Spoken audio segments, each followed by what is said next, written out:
Hello everyone and welcome to SuttonsDaze and to the first Fondue Friday. Fondue Friday! This was actually the brainchild of some folks in the chat. I think Susan Bender might have had something to do with it. One night on Monday Night Live, because as most of you know, I am a huge advocate of picking up very inexpensive fondue pots at the thrift stores to keep on hand in case of emergency for heating up food. If you were to lose electric, if you were to use the ability to use gas if you have gas, if you have some kind of emergency where you need to heat up something to eat, a fondue pot is the perfect vessel. It really, really is. It's all incorporated right there, the heat source, the pot, you're good to go. But they're not just for emergencies. No, they're not. The grandkids have decided that fondue is our new Christmas tradition, and I create a much larger fondue when I'm cooking for 7. Tonight, I am going to be creating a fondue for two or more. The goal is 2, but I know there's going to be leftover. So you can reduce the amount, just do the math, cut it in half, do whatever. To make what you're looking to do, okay? So for tonight, we are going to be making smoked Gouda fondue. Shut the front door. Seriously? Really? Okay, so I picked up some really nice smoked Gouda from the store, and we are going to shred this up. What do you need for this? We are going to have a very simple dinner tonight. It's going to be some broccoli that I have on the stove there, and it's going to be some steak that I cooked and cut up, and I've got some chicken breast here that I'm also cooked and cut up, and then the fondue. And we're going to dip our way into heaven for dinner tonight. Fondue is so simple, and there are so many different ways to do it, and I can't wait to bring you along for all the different fun versions of fondue that are available. Tonight, though, it's going to be really simple. Don't make projects harder than it has to be. That's the key. So tonight, we're going to have smoked Gouda fondue. You need some heavy whipping cream. You can use milk if you want, but I really like the heavy whipping cream. And then some smoked Gouda. Now, this is, I believe, 8 ounces, and that will be sufficient for what we're doing. Again, you want to increase the amount depending on how many you're feeding, okay? I'm going to shred this up. I'm going to shred this up, and then I'll be back, because watching me shred cheese is kind of like watching paint dry. Okay, so for this, again, it's a small batch. It's just for a couple of people. That's why I open it. I gotta turn it on. Okay, so I have a small pot, and I'm gonna put the heavy whipping cream into the pot. We're gonna bring that up to a simmer. Now, fondue, there are a few different ways to do fondue, right?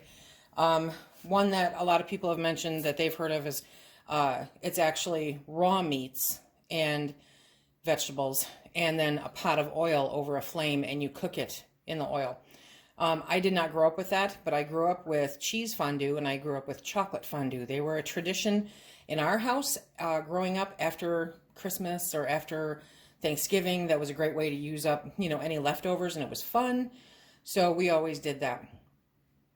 Fondue is so adaptable to just about anybody's taste. In this case, we're using the smoked Gouda, and it has a wonderful flavor to it, that nice smoked flavor to it.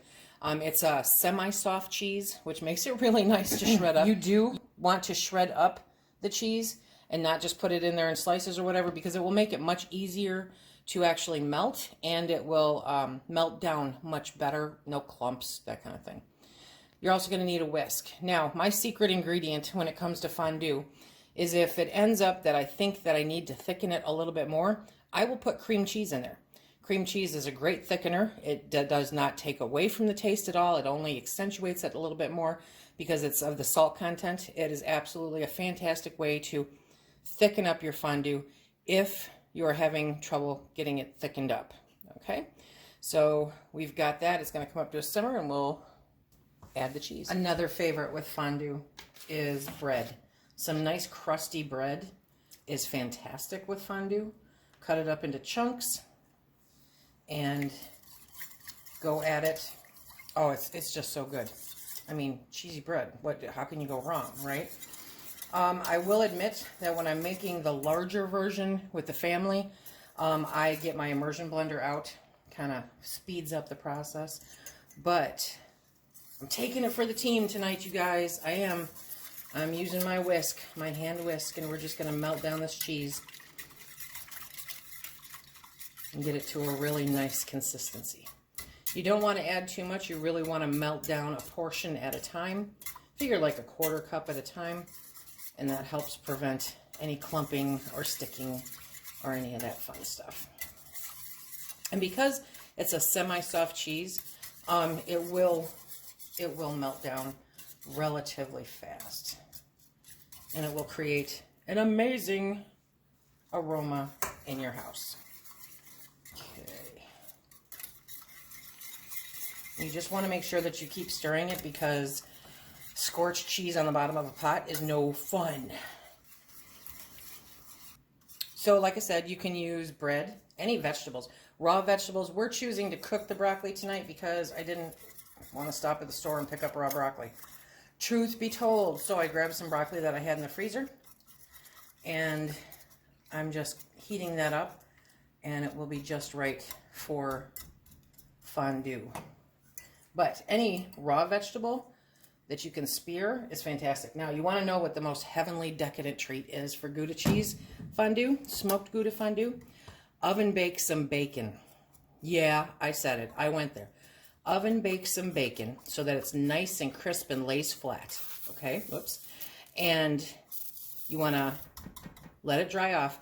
And you don't have to stick a fork in it to dip it. You can just dip the entire strip of bacon. Yes, there will probably be double dipping. If you're eating fondue with people that you're not willing to double dip with, you need to stop eating fondue with those people. Okay, but to dip a nice crisp piece of bacon into some Gouda cheese fondue, hello, so good. I'm still sloshing. Probably should have used a bigger spoon because I'm a klutz. But like I said, we have steak, we have chicken, we have broccoli. That's what we're doing tonight. Because I had some other stuff to take care of after work tonight. So, ooh, look at that. Okay. So now we're going to keep adding more of it. And keep whisking that around. It's thickening up. Very nice. Look at that. Who doesn't love cheese? Cheese is good. And you want a nice medium heat, but enough to get, you want to get the heavy whipping cream doing its magic. I'm telling you what, I still might break down and pull out the immersion blender. We'll see. Ho, ho.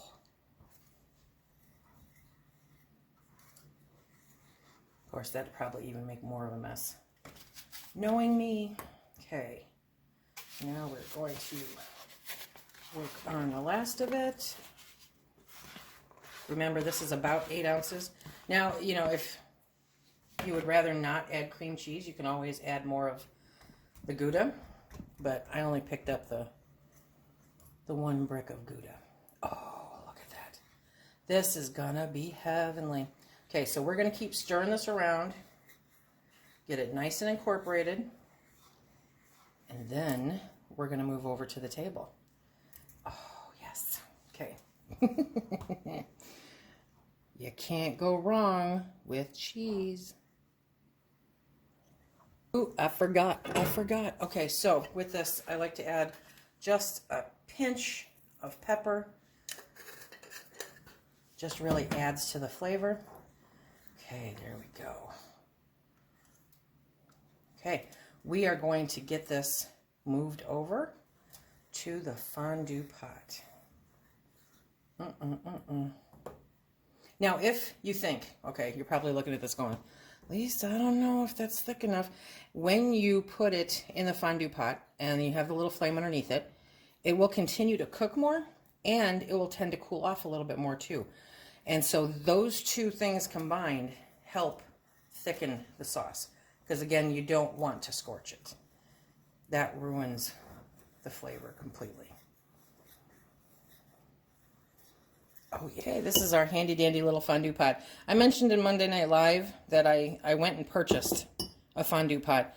I will leave a link to this below. They have two sizes. This is the small one, which honestly, if I'm just making it for Phil and I, Phil and I, this is the perfect size, okay? But like I said, when I make fondue, normally it involves 7 people. So I have a much bigger fondue pot for that. But this is perfect for 2. This is perfect for 1. You could probably even squeeze 3 in there with a little bit of effort, okay? Okay, now we're going to pour that in. Oh, still a little chunky in there, but that's okay. That will continue to melt down. I'm going to sit you right there. I'm going to move this over to the table, and I'll be right back. Good? Mm-hmm. Okay, are you ready for some fondue? Yeah. Fondue. Okay, you first. Why me first? Oh, guys. Okay, steak. Ooh, ooh, ooh. Oh, look at that. Okay, see, it got nice and hot. Nice. It's very hot and thick. And admittedly, normally, I would have a plate over this. No, this is good. You're going to love this. Use your napkin. I'm not going to drip. Yeah, okay.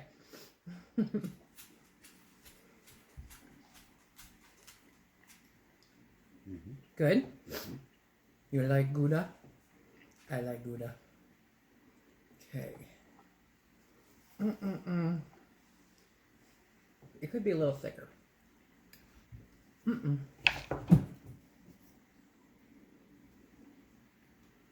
Very good. So, try with chicken. Chicken's good. Chicken's good? Okay. Oh, yeah. Okay. I highly recommend immersion blenders for mixing it up. I think it makes a really big difference.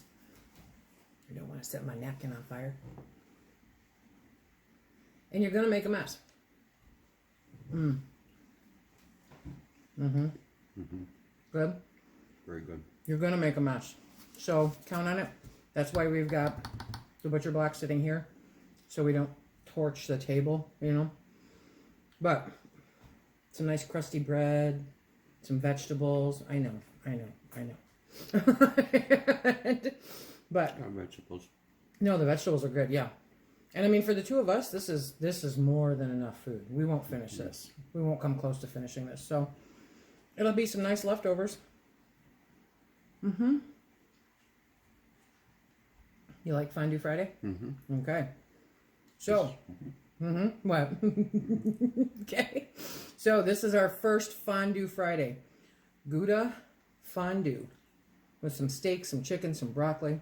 It's just that easy to make. And like I said, if you want it thicker, I would definitely use an immersion blender if you have one.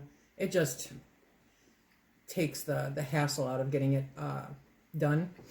You know, getting it all melted together. There you go. That's the word I'm looking for. But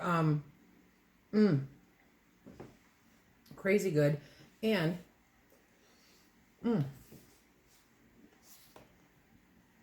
adding cream cheese is another way to thicken it without diminishing the taste at all. Think we could do this, no power, sit around and eat like this all the time? There's a method to my madness. Okay.